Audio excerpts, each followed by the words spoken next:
Di Afrika Barat, sebuah langkah politik kembali mengguncang panggung internasional. Presiden muda Burkina Faso, Kapten Ibrahim Traoré, kembali menarik perhatian dunia, kali ini bukan hanya karena sikap anti-Barat atau kerjasamanya dengan Rusia, tetapi karena kebijakannya yang tegas melarang aktivitas LGBT di negaranya. Keputusan ini sontak membuat negara-negara Barat, terutama Eropa dan Amerika Serikat, merasa terganggu karena dianggap bertentangan dengan nilai-nilai demokrasi dan hak asasi manusia versi mereka. Namun, di mata rakyat Burkina Faso, kebijakan ini dianggap sebagai bentuk ketegasan seorang pemimpin yang tak mau tunduk pada tekanan budaya asing yang dianggap merusak. Pertanyaannya, mengapa Traoré sampai mengambil langkah ini? Dan mengapa Barat begitu marah dengan larangan tersebut? Mari kita bahas secara mendalam. Burkina Faso bukanlah negara besar dengan kekuatan ekonomi yang menonjol.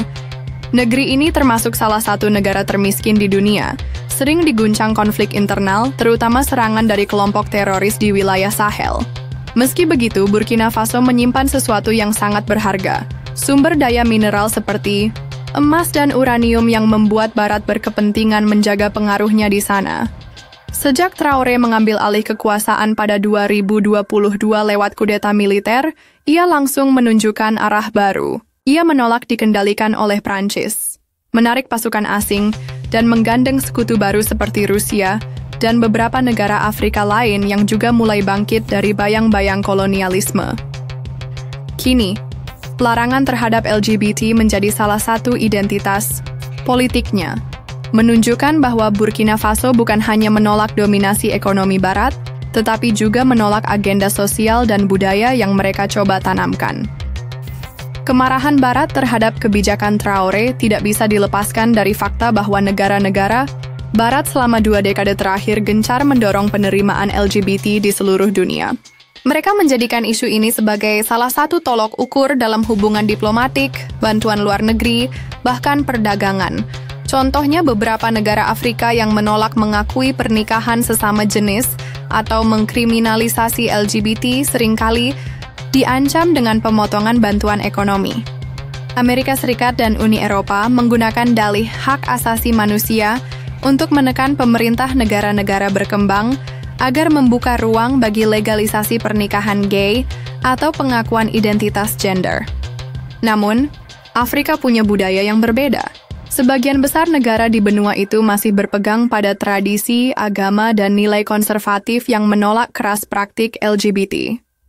Bagi masyarakat Burkina Faso yang mayoritas Muslim dan Kristen konservatif, LGBT bukan hanya dianggap tidak sesuai budaya, tetapi juga dilihat sebagai ancaman moral bagi generasi muda. Ibrahim Traoré, yang kini baru berusia 37 tahun, menjadi simbol generasi baru pemimpin Afrika. Ia lahir dari keluarga sederhana, tumbuh dalam masyarakat yang religius, dan sejak awal menunjukkan sikap anti-penjajahan. Sebagai seorang Muslim Sunni yang taat, Traoré menjadikan nilai agama dan moral sebagai salah satu landasan kepemimpinannya. Ketika ia mengumumkan larangan LGBT, banyak analis menilai bahwa ini bukan sekadar kebijakan internal, tetapi pernyataan politik ke dunia internasional. General discrimination. Exactly. And most of the times when we talk about these laws, one of the key things is the violence that's happened to LGBT people because of the existence of this law. Burkina Faso punya hak menentukan jalan hidupnya sendiri. Ia seolah berkata kepada Barat, "Kami tidak butuh Anda mengajari kami tentang moralitas. Budaya kami berbeda, dan kami tidak akan tunduk pada agenda Anda." Sikap ini membuatnya semakin populer di dalam negeri. Banyak rakyat yang melihat Traoré sebagai pelindung nilai tradisional, sekaligus simbol perlawanan terhadap hegemoni asing. Reaksi Barat tentu bisa ditebak.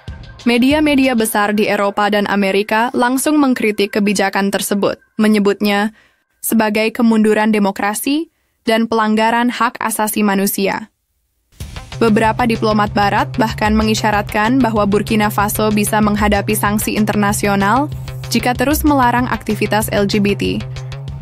Namun, menariknya, retorika Barat ini sering terlihat kontradiktif.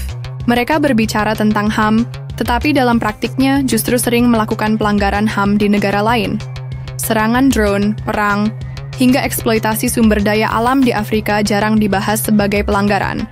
Tetapi ketika sebuah negara melarang LGBT sesuai dengan budaya lokalnya, mereka langsung marah besar. Inilah yang membuat rakyat Burkina Faso semakin mendukung Traoré.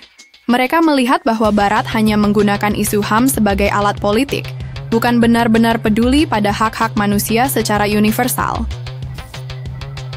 Larangan terhadap LGBT di Burkina Faso bukan kasus pertama di Afrika.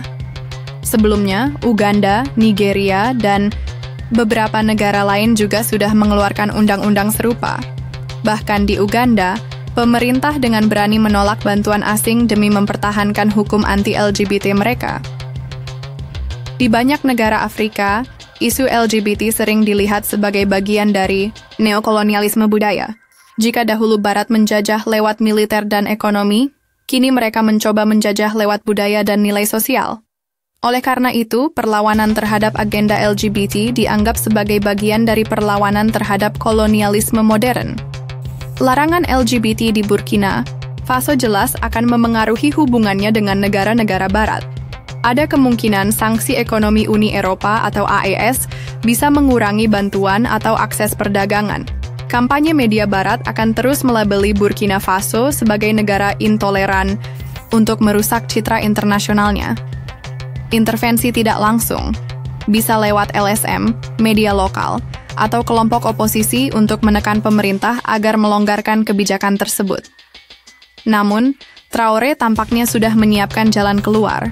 Dengan menggandeng Rusia, Iran, dan sesama negara Afrika, Burkina Faso berusaha mengurangi ketergantungan pada Barat. Jika blok baru ini solid, sanksi Barat mungkin tidak akan terlalu mempan. Yang membuat Traoré berbeda dengan banyak pemimpin Afrika lainnya adalah dukungan rakyat yang begitu besar. Di tengah kesulitan ekonomi dan ancaman terorisme, rakyat Burkina Faso tetap memandang pemimpinnya sebagai sosok yang berani melawan Barat. Larangan LGBT justru memperkuat legitimasinya. Sebab rakyat merasa bahwa Traoré benar-benar melindungi identitas bangsa dan moral masyarakat. Mereka bosan dengan pemimpin boneka yang hanya mengikuti perintah asing tanpa memikirkan nilai-nilai lokal. Kasus Burkina Faso ini bisa menjadi contoh bagi negara-negara Afrika lainnya, bahwa tidak semua kebijakan Barat harus diterima mentah-mentah, bahwa ada ruang untuk mengatakan tidak terhadap agenda yang tidak sesuai dengan budaya dan keyakinan rakyat. Afrika sedang berada di persimpangan jalan, antara terus mengikuti jejak Barat dengan segala konsekuensinya, atau membangun jalannya sendiri dengan nilai-nilai lokal sebagai fondasi. Traoré memilih jalannya sendiri, dan keberanian itu bisa menular ke negara-negara lain. Larangan LGBT di Burkina Faso memang menimbulkan kontroversi internasional.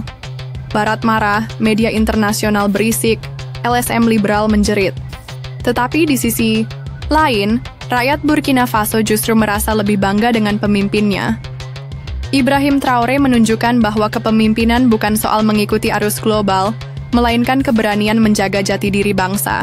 Ia paham bahwa Barat bisa saja menghukum Burkina Faso, tetapi ia juga tahu bahwa tidak ada harga yang sepadan dengan identitas dan moral bangsa. Bagi Barat, isu LGBT adalah tentang hak individu. Namun bagi Burkina Faso, isu ini adalah tentang survival budaya dan moral generasi masa depan. Dan dalam pertarungan nilai ini, Traoré memilih berdiri tegak. Mungkin inilah alasan mengapa, meski Barat marah, Traoré tetap tenang. Karena ia tahu sejarah akan berpihak pada mereka yang berani melawan dominasi asing.